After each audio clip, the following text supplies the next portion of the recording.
A lot of people think being broke means not knowing how to earn. But in reality, most broke people already know how to work hard.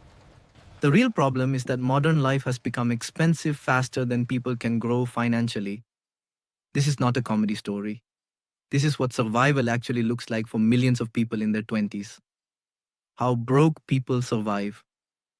There's a strange phase in life nobody prepares you for. The phase where you're technically earning money, but still living in survival mode. You wake up every morning, go to work, reply to emails, sit in traffic, deal with deadlines, answer calls, tolerate people you don't even like.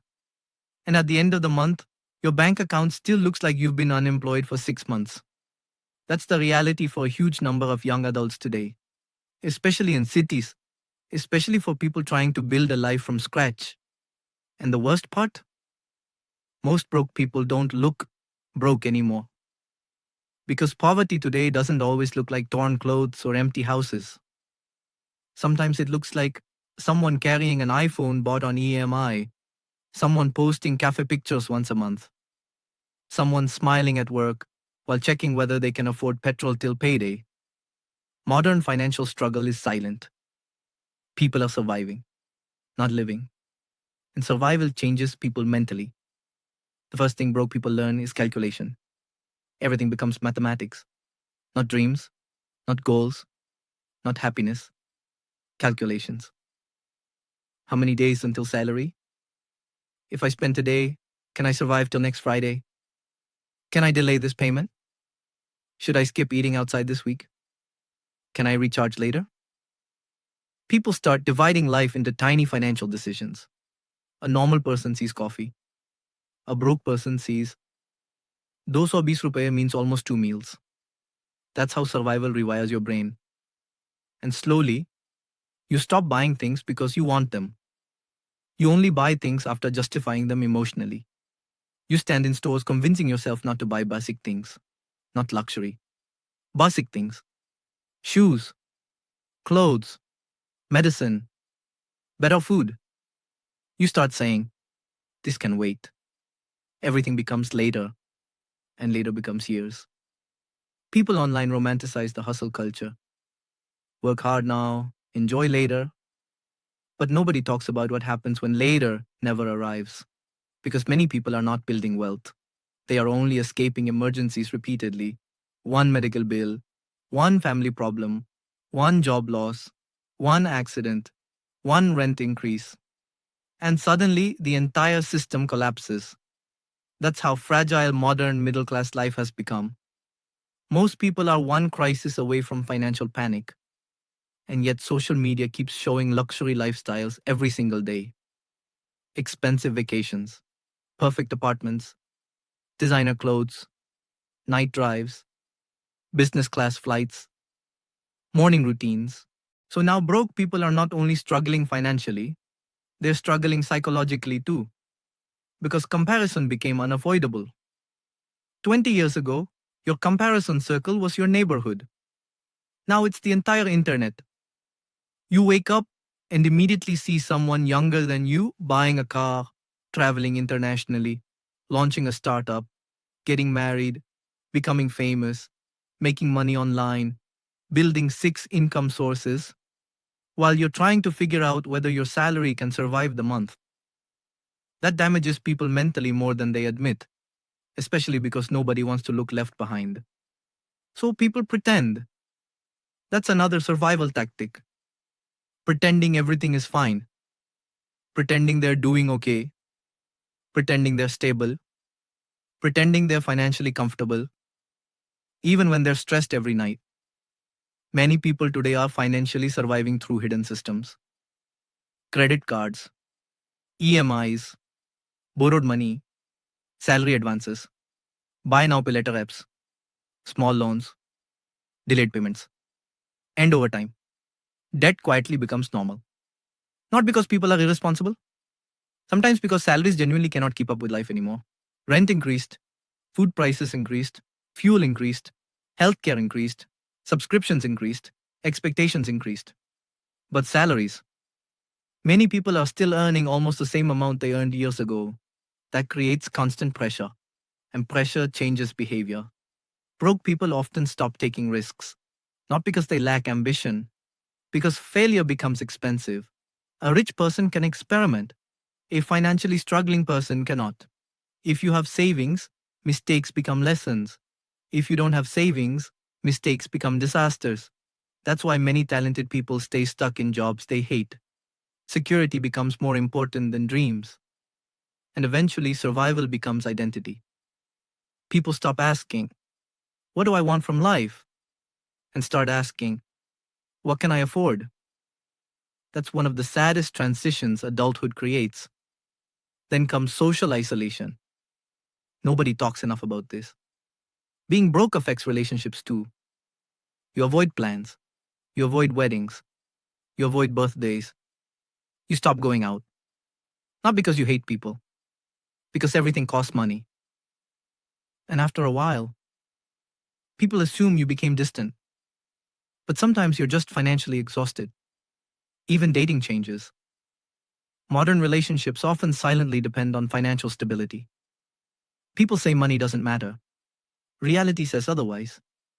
Money affects confidence, mood, freedom, lifestyle, future planning, marriage discussions, family expectations.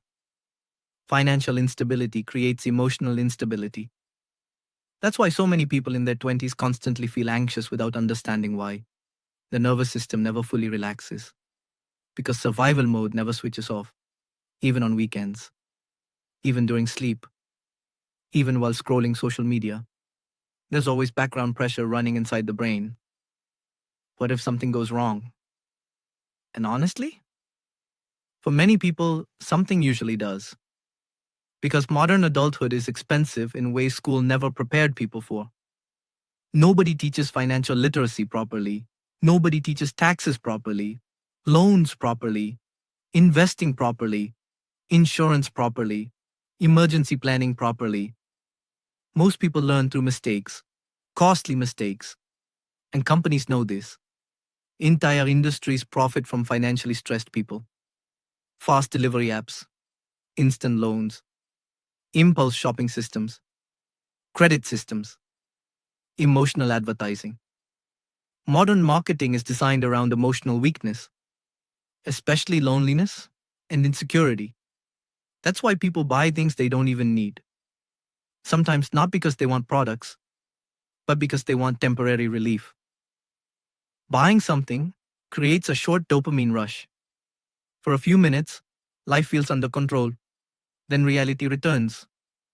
This cycle repeats constantly, and eventually people become emotionally tired. That's another thing nobody discusses enough.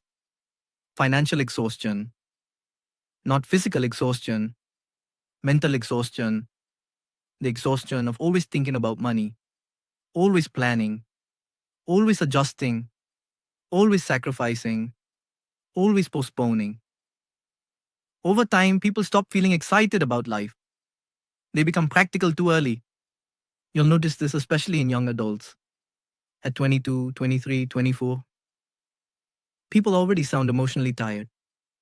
Not because they're weak, because life became serious too fast.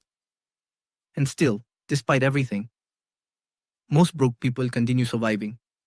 That's the remarkable part. They still wake up, still work, still support families, still help friends, still smile publicly, still continue somehow.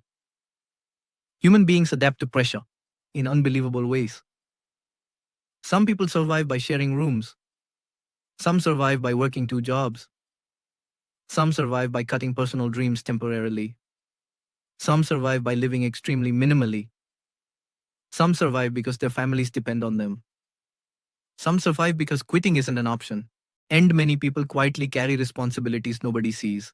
You may see someone laughing online without realizing they're paying home loans, family bills, siblings' education, medical expenses, rent, and their own survival simultaneously.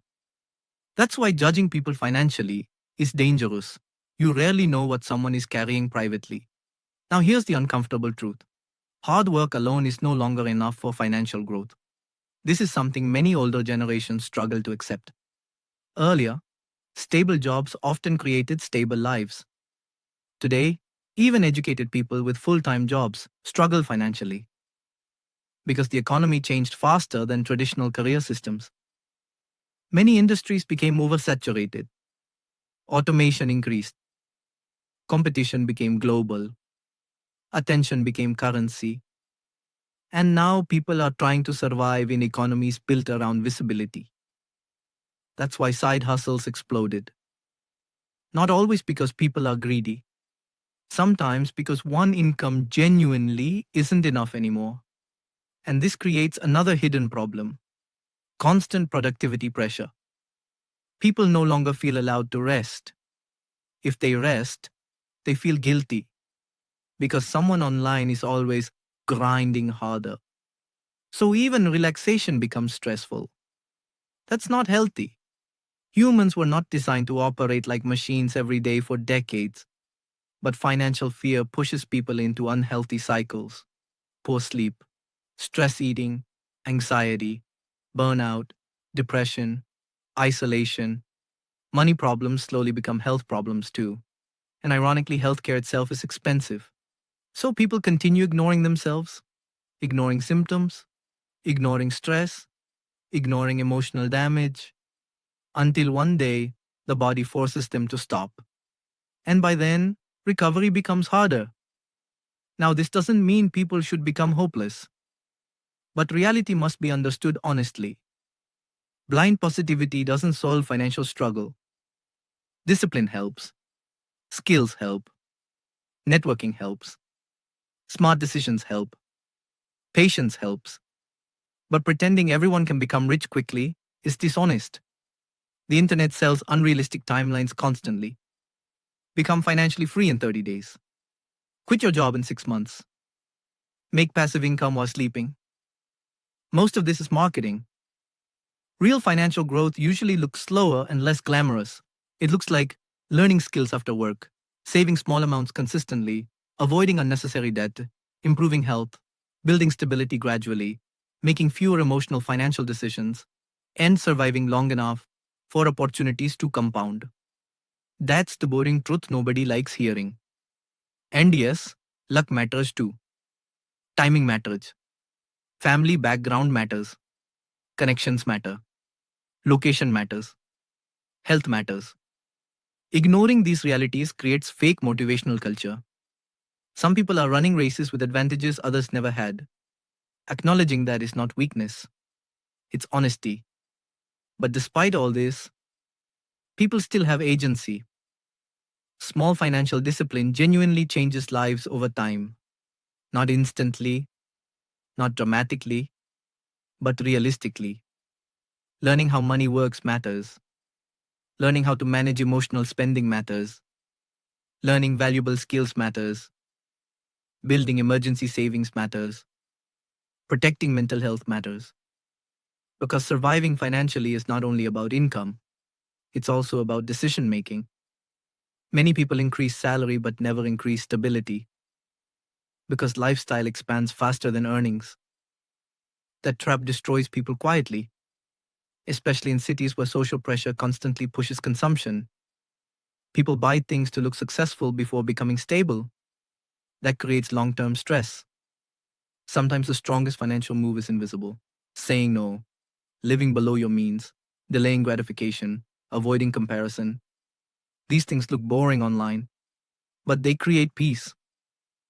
And peace is becoming one of the rarest luxuries in modern adulthood.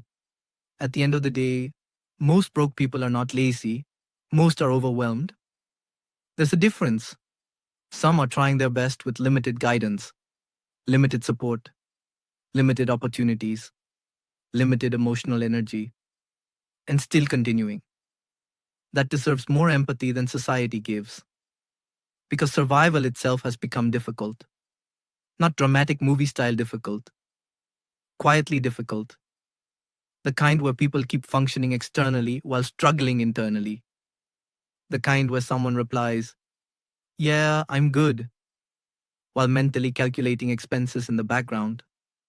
The kind where people smile in group photos while carrying invisible stress every single day.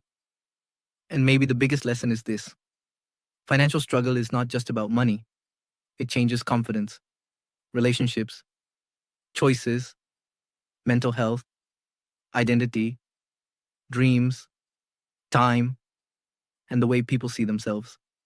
That's why broke people don't just need motivation, they need realistic hope, not fantasy, not fake luxury advice, not just work harder. Realistic hope, the kind built slowly through stability, awareness, discipline, patience, and support.